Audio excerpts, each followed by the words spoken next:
Uh, wrestling, SummerSlam, of course, the obligatory wrestling thing that we got to do because that's just who we are.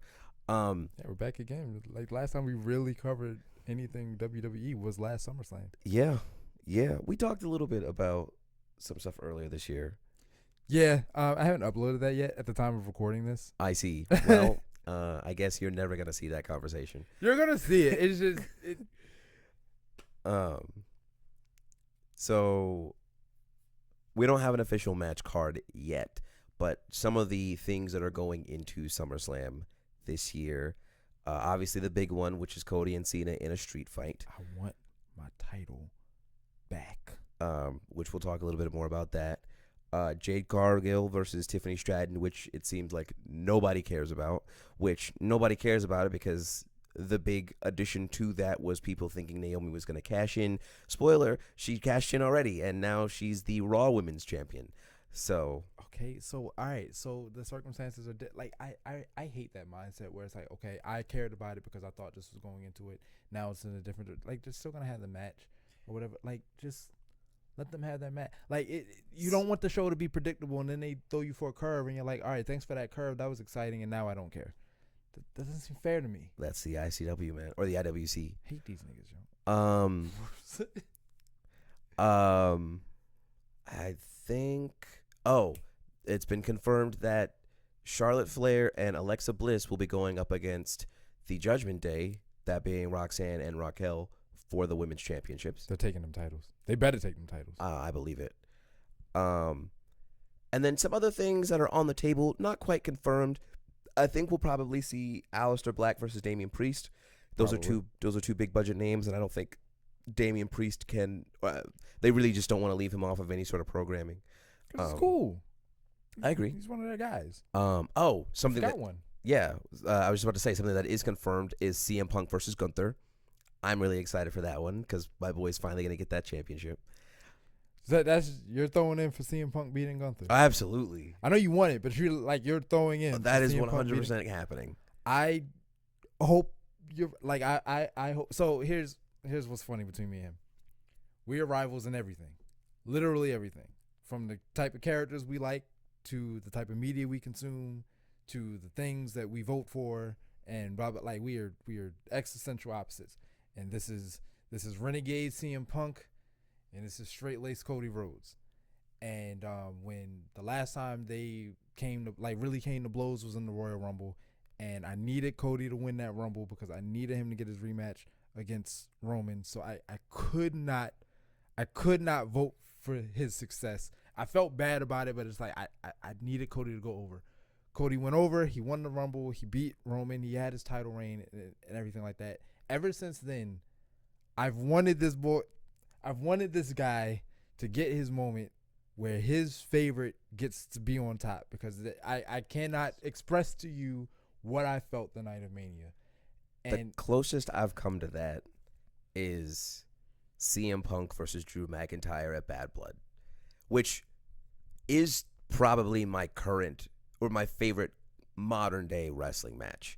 That Hell in a Cell, man. Yeah, it was a great match. I really want you to get that title. I do, just so we can both have had our moment. I know what I'm dreading is the day it's Cody and Punk for it. I know it's coming. Oh, absolutely. And that's you know what the funny thing is? Brief segue into a topic that we'll touch on a bit later because I want you to talk about it. But there's a lot of murmuring that Cody Rhodes is potentially turning heel, which may or may not happen. The reason I bring that up is because I think the hilarious thing is that it will be a face CM Punk versus a heel Cody Rhodes for a championship. Which I'm sick about. I'm slowly accepting that this Cody heel turn is probably 2 weekends away. I think it happens at SummerSlam, bro. A lot of people think that it's going to be a double turn, that Cena's going to go back to being a face and that Cody's going to become a heel. I ain't gonna lie, I don't care nothing about what happens with Cena, whether he's a heel or a face. I don't care at this point. I was starkly against the idea of Cena winning this title as a heel. I did not want them, just because it was the record title win. I hated and I still hate the idea that he won it as a heel, but he did. So now I don't care if he goes out as a heel or if he goes out as a face. I'm just along for the ride. I'm not hating on it. Like, I get it. That's the move. I would like it if he ended his run as a face. I just think, to me, that just feels disingenuous to the character to have his final run be as a bad guy and then he just pieces out of the company. That to me doesn't. I don't know. That doesn't feel like the hero's journey, which is what I feel like they're setting. That's what they want Cena to have. I guess I can accept that.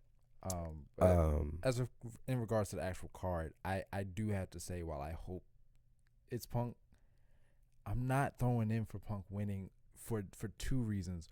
One, I'm trying to ignore it, but I really am entertaining these rumors that this injury is fake, that cash in is coming at SummerSlam. I know that's conspiracy talk, and I'm still like 70-30. The guy's really hurt, and not everything is a conspiracy. And I think we just have to accept that things were supposed to go one way, and they're going another way. I mean, it happened to Punk. You know what I mean? Like, he was supposed to face Rollins at WrestleMania. He got hurt in the Rumble. These guys get hurt. It happens. And it's unfortunate that it happened to Seth when he was such a pivotal part of the story. But on this day, in this moment, I believe that the injury is real. Now, if it's not, I mean, it's not. I don't think that injuries should be faked. That's my personal belief on it, because it can happen for real, and because it does so much damage to the person standing in the company, and this is their livelihood and everything like that. I just don't think, unless it's an obvious segment where when the guy gets beat up backstage or whatever injury, that's not real, because that's part of the show. But if they actually like get carried out and hurt, and they're talking about how they're gonna miss this or be out for 5 months or whatever, don't fake that. That's just how I feel about it. So I'm still officially in the camp that this injury is not fake and that Seth Rollins is out. But there's so many people who are convinced that it is, that I'm like, even if Punk wins this title, because Seth Rollins hates CM Punk, like, he hates CM Punk. No, I feel you. I'm not saying that there isn't a world where Seth Rollins will probably take that title from Punk, or will not send B&B security to stop him from I like that. to stop him from winning this Is title. that you? Yeah. That's you? Okay, cool. But I think Seth Rollins and his stooges have just enough enemies to where if something funky goes down, there will be people there to help him. Even if CM Punk doesn't have the best rapport with everybody, he like Jey Uso went out and helped him, which is how he got that, right? They came out and Jey was like, "Nah, dog, like, I understand that I may not be the biggest CM Punk fan, but at the same time, I'm not just going to have you out here upending everything because of your own selfish desires." So I think you can get people on his side to be like, look, we may not be your friend, but in this moment, we don't want to be enemies either. Like, we should be allies. I'm really interested to see how Roman, surprise, he's back. I'm interested to see how he is going to affect everything, because I think that's going to be a very big determinant as to whether or not Punk gets this title. Because if they come out, I feel like Jey and Roman are going to come out to help be equalizers. And then Roman's probably going to go for the title after Punk. Probably. There's a bit of irony here, because the last time we talked about SummerSlam, I was staunchly against CM Punk because I was rooting for Drew. But also, I've always been a Gunther fan, and I just want to see this guy fall. Like, I'm actually officially at the point where I'm tired of seeing Gunther as champion. It's just because it hasn't been one reign. It's been 3 reigns, and one of them was exceptionally long. Like, when I started wrestling, he was the Intercontinental Champion. I came into Gunther as a champion, and the entire time I've been watching him, or watching the product, there's been like a stretch of 2 or 3 months where he has not been champion, and everything else has just been him with the title.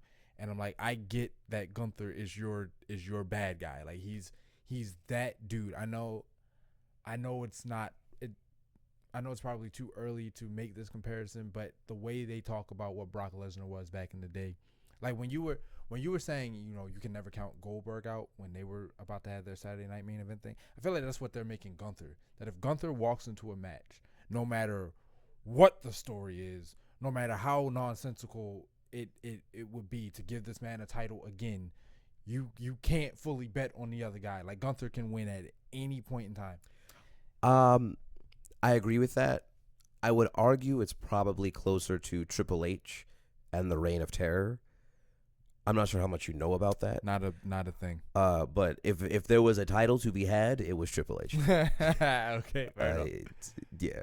Brock Lesnar gets a bad rap mainly because anytime someone of color won a championship, you would just hear his music, and then he would take that. Like that happened more than often.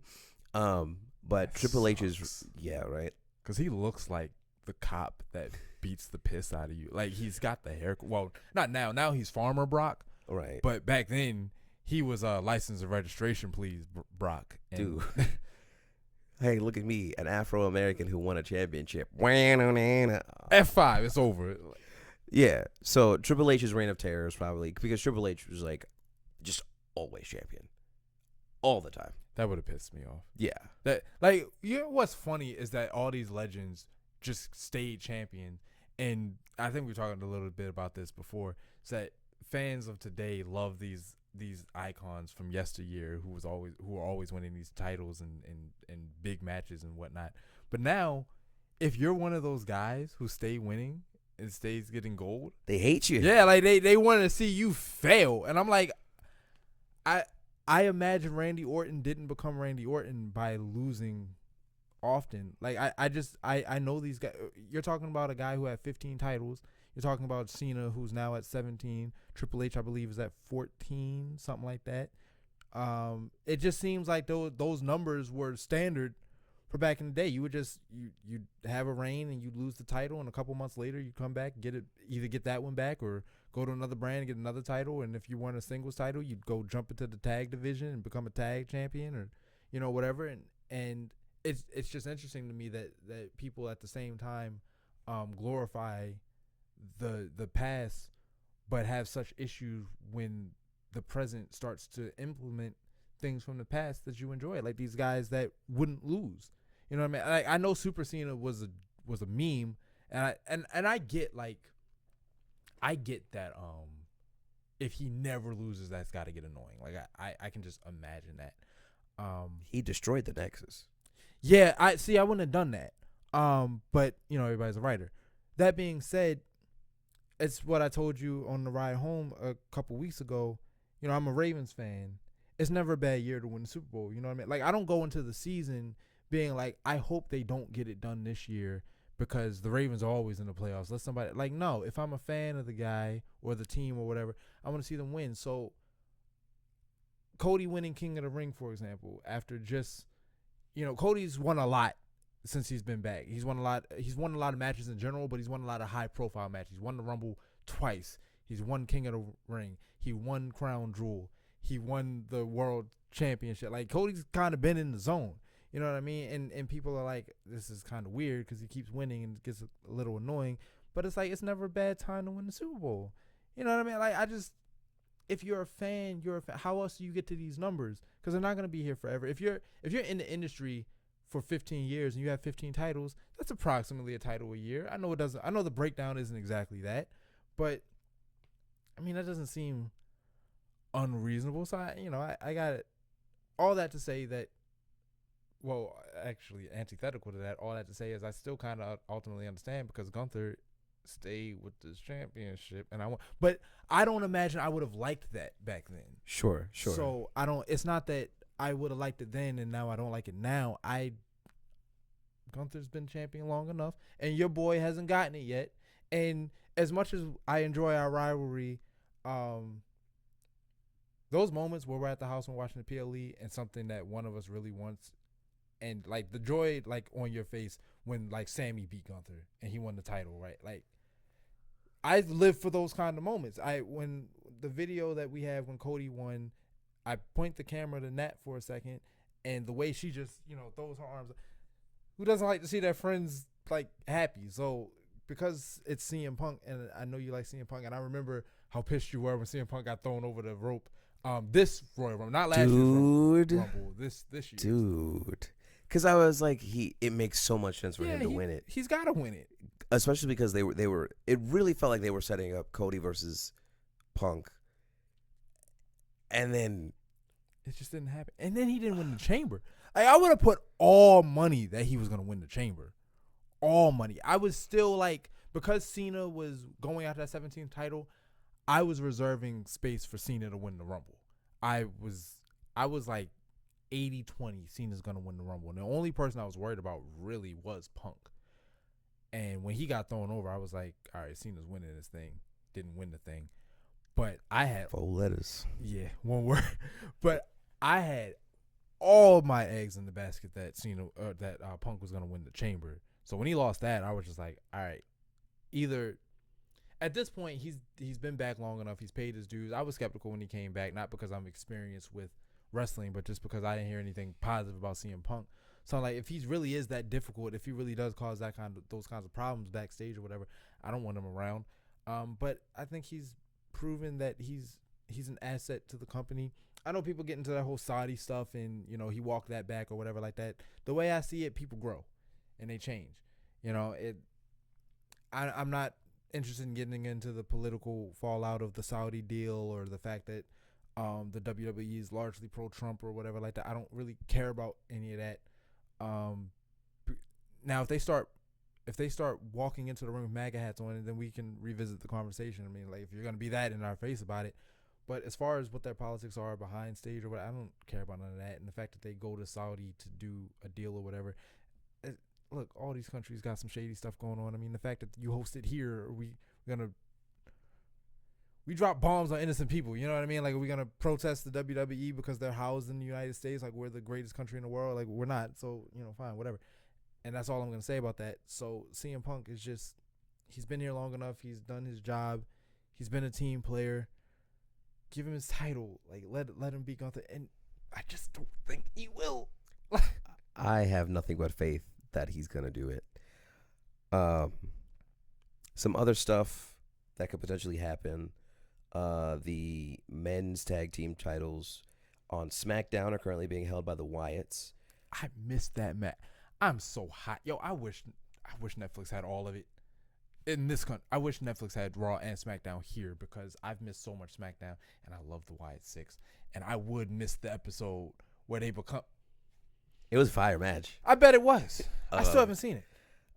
Yeah, so this past Friday, spoiler alert, there was a 4-way tag team number 1 contenders match between DIY, oh my God, I can't remember any of these tag teams. There's DIY, there was not the Street Profits, the Motor City Machine Guns. Was Yes Boys there? No, they weren't there. It wasn't Los Garza either. It was Pretty Deadly, that's their name. Yeah. Man, I'm blanking on this because I can see all of them. Anyway, the last team that was there was Andrade and Rey Fenix. Yeah. Also, fire match. It might just be a triple. I could have sworn it was 4 people. It was Nathan. Fraxium. Yes, Fraxium. So Fraxium was there. DIY was there. Motor City Machine Guns was there, and then Andrade and Rey Fenix. Fantastic match. Who won? Rey Fenix and Andrade. So they're the contenders? Yes. So I think that might be, again, not on the card, but that might be a SummerSlam match if it's hopefully not just on free television. Do they win? I don't know. They've been on a tear, but I think that they're going to keep with the Wyatts. I think the Wyatts might keep that. I think the Wyatts getting on the card will be a victory in and of itself if they Yeah. nut up and put him on the card. Um, on the Raw side of things, oh, there is one that I forgot. There's a triple threat between Io Sky, Rhea Ripley, and Naomi, which I have expressed how much I don't like triple threats because it feels like everything is always a triple threat. The unfortunate thing is not all, but most triple threats have been fire. Flames, So bro. I'm expecting this to be a fire match. Retention, title switch, Retention. retention. Yeah, Naomi's not losing that. Yeah, I'm not really sure what's happening on the male side of the tag team division over on Raw. It's It's Judgment Day currently. yeah, Both. Like they got the women's and the men's. yeah. I'm a little tired of Judgment Day. I'm not gonna lie to you. I'm almost positive we're gonna get AJ Styles versus Dominic Mysterio at SummerSlam. Title. Yeah, AJ's Change? taking that. AJ's taking that. Think so.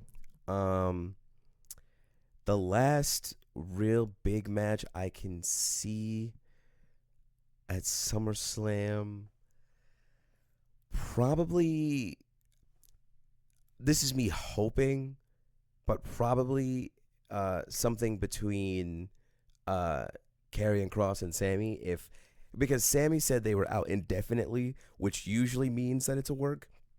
They don't usually give you a time, or rather, if it's real, they usually give you a time frame. Just saying indefinitely means it's part of the storyline. So I feel like we're gonna see Sammy either tonight or next Monday as a way to like set up that match. Oh yeah, tonight is Monday. Actually, like really excited. This is part of why I'm sorry to cut you off. This is part of why I'm really upset that we didn't get everything on Netflix, because I was sitting back today actually at work. I was like, is my interest in wrestling waning? Because I can think of all the stuff that I've missed, and when I jumped into it, I didn't miss anything. But that convenience is actually it's a huge deal. The fact that on Monday, like I'm already in the house and I'm watching TV and I just switch over to the Netflix app and there it is. I throw on Raw or whatever like that. And I had YouTube TV when it was on cable television. So again, just switch over to the app, turn it on. But now that SmackDown is not on, it's not included in the Netflix deal in our country. I gotta set up my laptop and I gotta go to, like, I basically gotta torrent it, and I hope I'm not setting myself up for failure by admitting that, but that's the only way you can get it without a VPN, which I'm just not gonna pay for.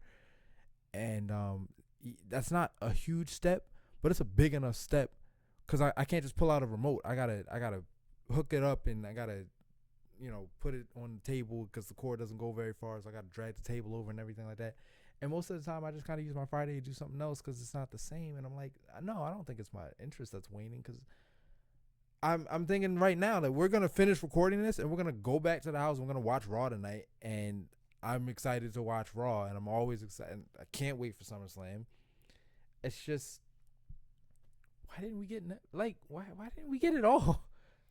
Because we still have a deal with the USA Network.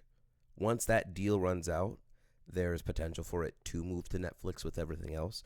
But as of right now, the WWE and the USA Network are still partnered. Oh, I didn't know that. Okay, well, I guess that explains it. Still sucks. Yeah. Now, here's the thing. SmackDown has gone back to 2 hours, which may indicate that their deal is starting to run its course. I don't know if it will be renewed, but I'm at least semi-positive, like 75% sure that this deal will at least last throughout the rest of this year into next year, probably until around like winter, springtime, since that's when the Raw Netflix deal happened anyway. You know what I'm really worried about? The Peacock deal. Because there's so much material on Peacock, but I think that contract runs out in 26. And I don't see them I don't see WWE staying with Peacock and keeping their stuff split between two streaming services at this point. Not when they're partnered with a juggernaut like Netflix. I don't know. It might depend. I think it depends on what has better what has better mileage in terms of like good faith and things like that. And also I think it depends on like streaming numbers. Do more people go to watch PLEs? Do more people watch the main product? Um, they might just have a partnership where they do both. So it's like if you have Netflix and you don't have Peacock, watch on Netflix. If you have Peacock but you don't have Netflix, watch it on Peacock. I'm not quite sure. I want to see some of the streaming numbers because I heard a guy talking about SmackDown and how bad Friday night was apparently, but he's always saying how bad it is. This past Friday? Yeah. Mm. And it's not the person you think it is. But he was talking about the ratings, and my immediate reaction was I haven't seen the numbers, but I want to compare the Raw and the SmackDown numbers because I can't imagine that SmackDown not being on Netflix doesn't impact that viewership. Oh, absolutely. And he doesn't mention that. He doesn't talk about that. So I want to see what the numbers between Raw and SmackDown are, and if they're slightly different or if they're drastically different. Because if they're drastically different, I think Raw Netflix is kind of like the litmus test, where it's like we're gonna make Raw more accessible because it does better numbers. It's the longer show. It is like critically speaking the better of the two. So we're going to put this on the bigger platform, have it the wider reach, see if that actually matters, at least, in America, because everywhere else it's already there. And if it does matter, then we'll go ahead and cut this. If it doesn't matter, then we'll just keep it where it is.